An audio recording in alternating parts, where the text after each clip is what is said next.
tous et bienvenue pour cette nouvelle vidéo qui concerne le challenge instauré par Etony. Et là, je vais répondre à la question numéro 5 aujourd'hui, qui est quels sont les jeux avec lesquels je vais travailler en 2016. Alors, je n'ai fait qu'un échantillon en fait, il y en a quand même quelques-uns, mais j'ai pris les jeux avec lesquels je vais le plus travailler.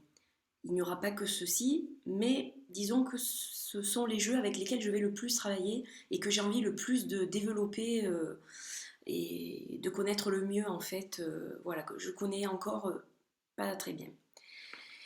Donc, je vais commencer par les tarots. J'ai fait une pile de tarots, une pile d'oracles.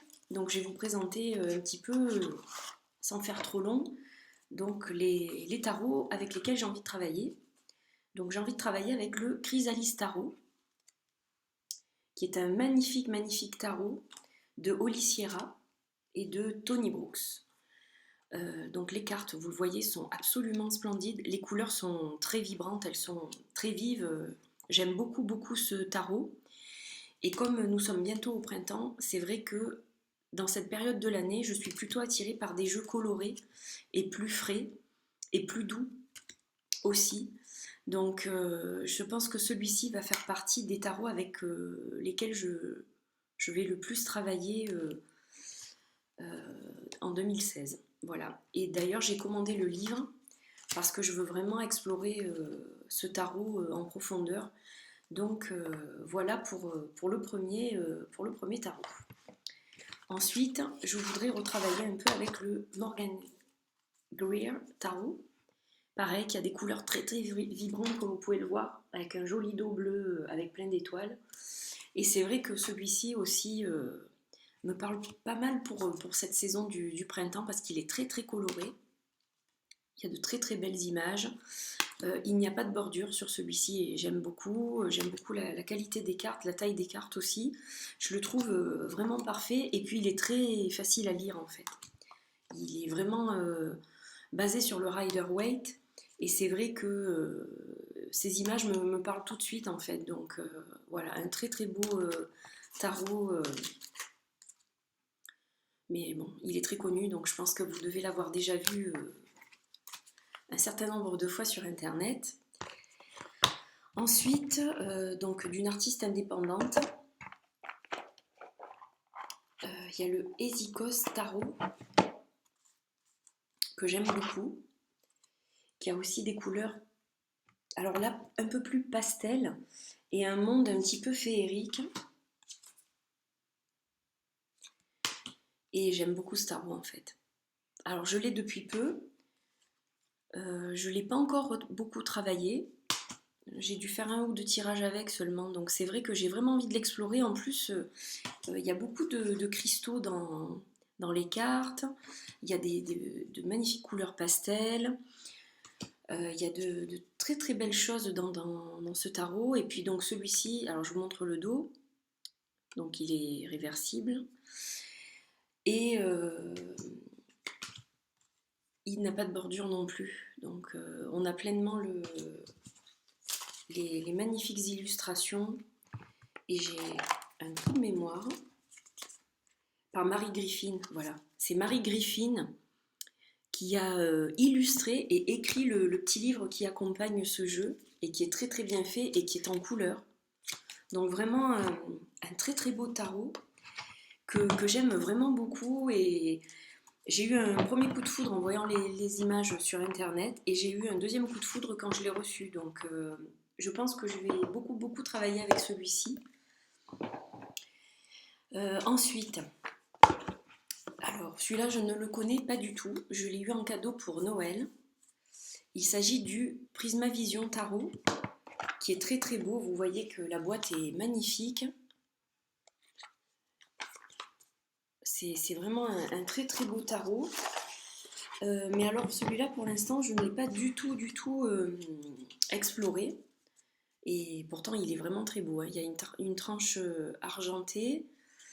Le dos des cartes est très très joli.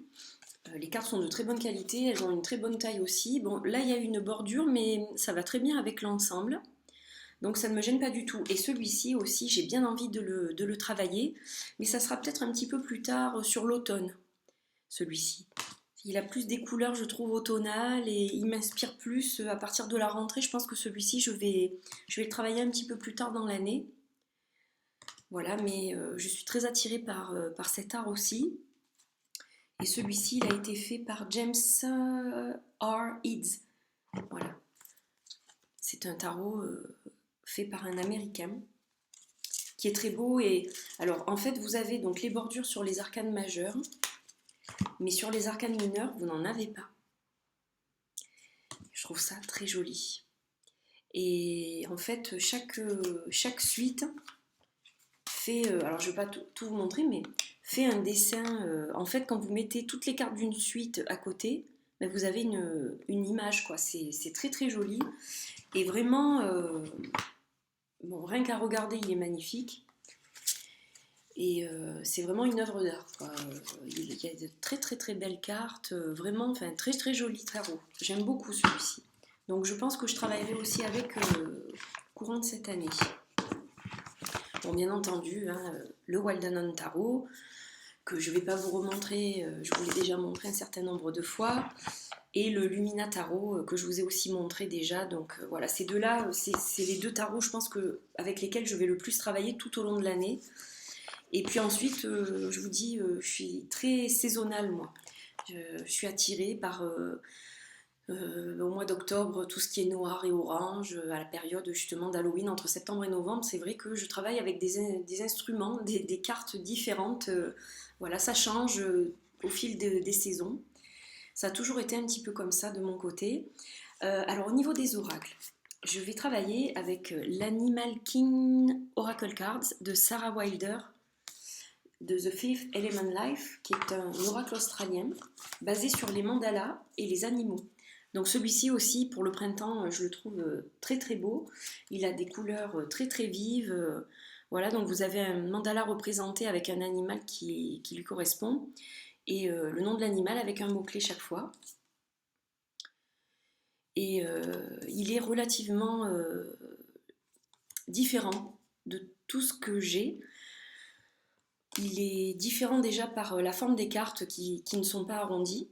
Donc c'est vrai qu'il est particulier de ce côté-là. Il y a une belle qualité, il est mat, donc il est très très joli. Et c'est un oracle avec lequel j'ai vraiment vraiment envie de travailler parce que je le trouve très vibrant, très parlant. Voilà, au niveau intuitif, je vais beaucoup travailler avec cet oracle en complément des tarots. Ensuite, donc, le Connected and Free Oracle que je vous ai déjà montré plusieurs fois. Le Magic and Manifestation, aussi Oracle Cards, que je vous dis, j'utilise beaucoup à la fin des tirages ou en carte du jour. Donc c'est vrai que je l'utilise vraiment très très très souvent et je vais continuer à l'utiliser tout au long de cette année. Alors ensuite, j'ai envie d'explorer un petit peu plus longtemps et un petit peu plus souvent le Native Spirit Oracle Cards de Denise Linn. Donc ça, c'est de la mass market, hein, donc j'en ai aussi. Mais je le trouve très très très beau. Donc au dos, vous avez le nom de l'oracle. Je trouve cette image très belle.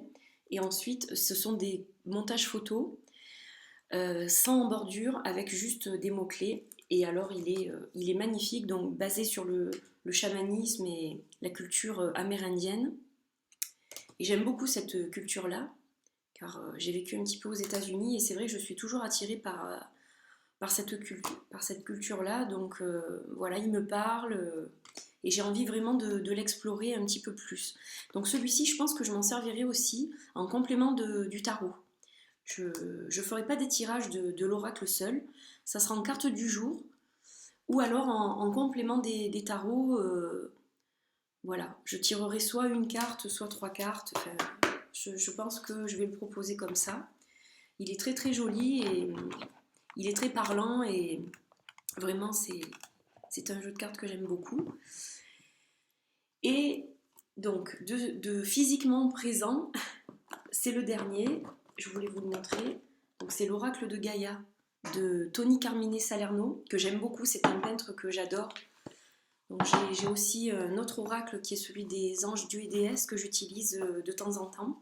Mais j'ai plus envie d'explorer celui-ci avec lequel j'ai peu travaillé jusqu'à présent, donc qui est très très beau. C'est la version française.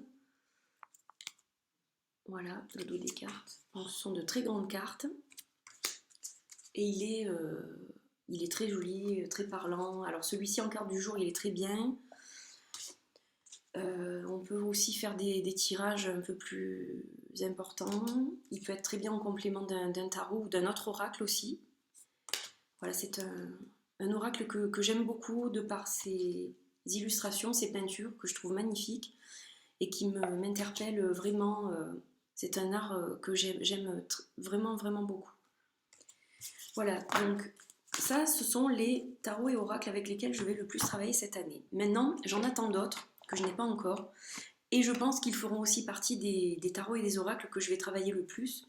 Donc au niveau des tarots, il y aura le tarot d'Alice de Baba Studio et le Starchild tarot, la version akashique de Daniel Noël, que j'ai vraiment envie aussi de découvrir. Ce sont des tarots que je connais bien par le net. J'en ai beaucoup entendu parler, j'ai vu beaucoup de choses sur ces tarots-là, mais je ne les connais pas vraiment puisque je ne les ai pas encore. Donc j'espère les avoir cette année. Et l'oracle des reflets de Célia Méléville que j'attends aussi avec impatience et que je vais recevoir bientôt, celui-ci. Donc c'est un oracle que je compte explorer en profondeur aussi en 2016. Voilà, donc j'ai fait un petit peu le tour. J'espère que vous avez apprécié cette vidéo et je vous dis à très bientôt pour la prochaine vidéo. Une très belle journée à vous, à bientôt, bye!